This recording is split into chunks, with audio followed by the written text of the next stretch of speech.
people are fleeing from terror, and we will offer them safe haven. Canada has always been a compassionate country, and Canadians are compassionate people.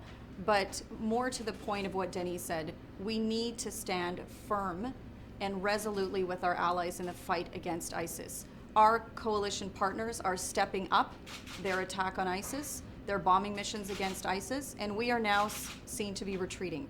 That is not a good signal to send. This is beyond now degrading ISIS. Our allies are now talking about defeating ISIS. So while France and others are expanding and enhancing their military operations, Canada is seen to be retreating, and it's not a time for that.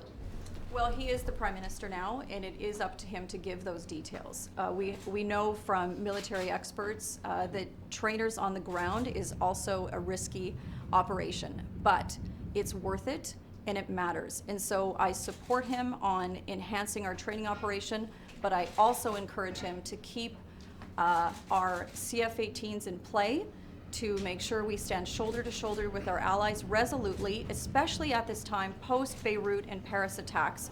And any signal that we send that we are retreating is not the right signal to send our allies right now. So would it be status quo for you, or would you increase the numbers? Are they in more harm's way by being on the ground as opposed to being in the air with the CF-18s?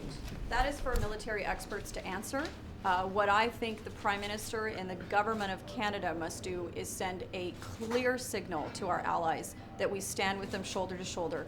And retreating at a time like this, sending the clear message that we're pulling out our CF-18s out of the air mission to bomb and defeat and degrade ISIS is not the right message to send.